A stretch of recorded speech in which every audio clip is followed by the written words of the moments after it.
That's actually called a Cairo, all right? It's a symbol consisting of the first two letters of the Greek word for Christ. So what happened is he claimed that God told him to do this. All right? Now, what happened, of course, in these wars and in these battles that these soldiers painted the red cross on their shields were, people, they went out under the sign of this cross. All right, everybody write these words down. In hoc signo vinces. I'll spell it for you. I-N-H-O-C is the second word. Third word, S-I-G-N-O.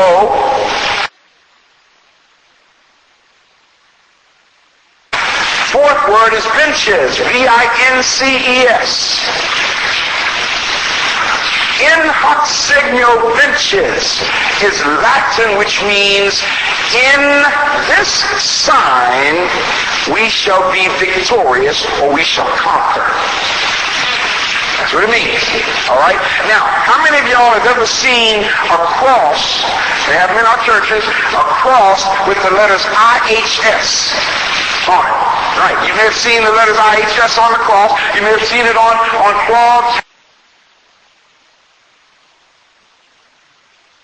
hanging over pulpits. You may have seen it on any kind of religious literature. And most of us think that means in his service.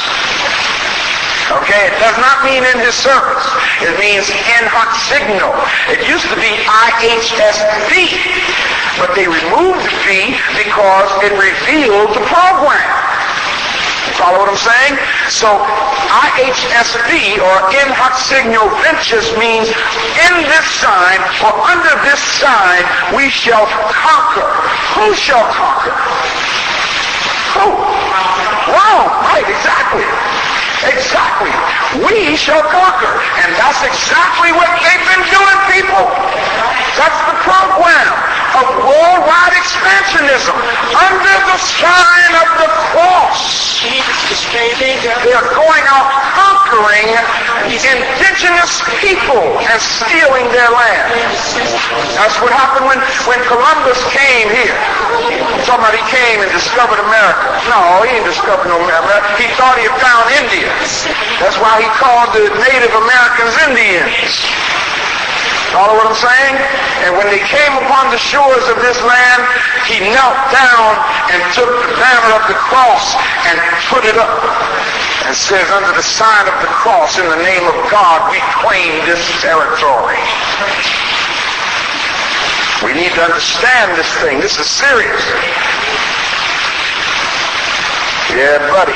So Constantine went on to defeat his rivals and became the Holy Roman Emperor, Constantine, who has been portrayed in all his regal robes, celebrating Christian rites and declaring himself a Christian, yet still tolerating the pagan cults of the day, using them all as a means to his political ends of unifying the empire. And guess what? And to this day, Constantine is remembered for, quote, freeing the Christians and Christianizing the empire. In fact, he Romanized Christ and Christianity. The degree to which Constantine sought to synthesize Christianity and paganism, and when we say synthesize, we mean to blend them together. All right? He literally took his pagan beliefs of sun worship. All right? He believed in the sun god Sol Invictus. In fact, it was Constantine who decreed that Sunday should be the day of worship, or in Latin, dies solis, the day of the sun. And that's how we end up with Sun's Day, which we now call Sunday. Okay? Yeah, buddy. Where to leave off at?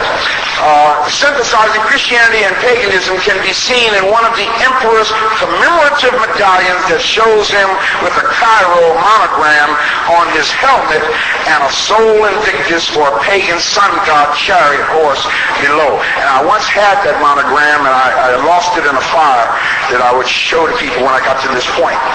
And what did they teach? They taught what Romans would be expected to teach.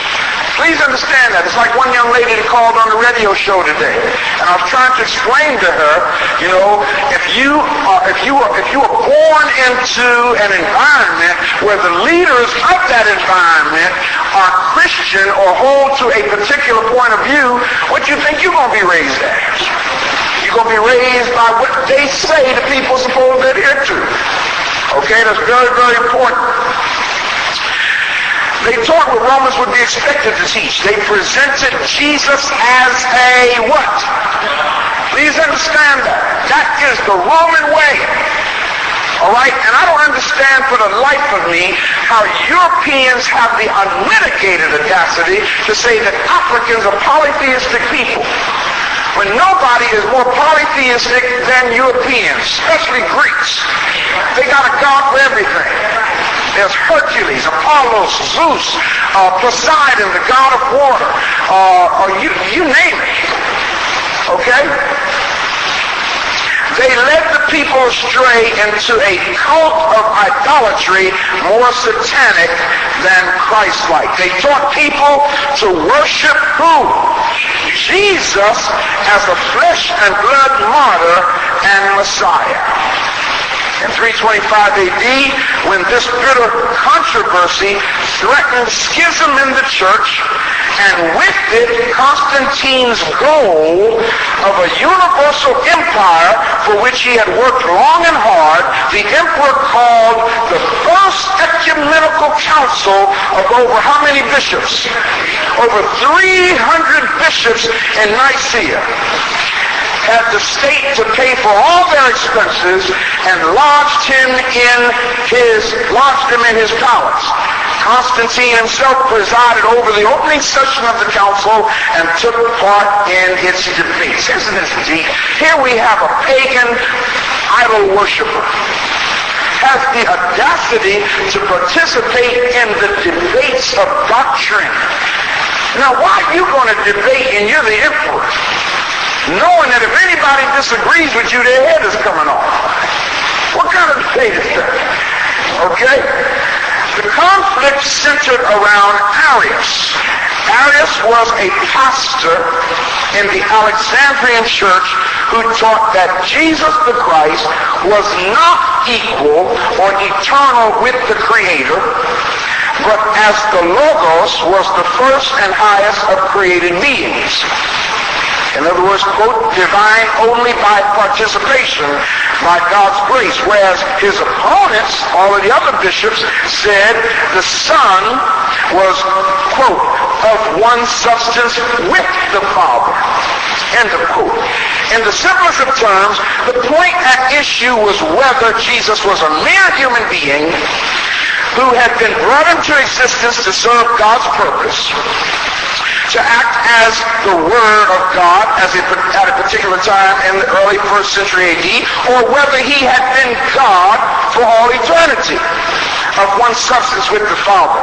Now, if the latter, then he was effectively a super-terrestrial entity easily compatible with Sol Invictus, but light years removed from the Jesus envisaged, can't get it out there, thank you, by Arius and the Antigones, supporters of Arius who emphasized the human element as distinct from the divine in Jesus.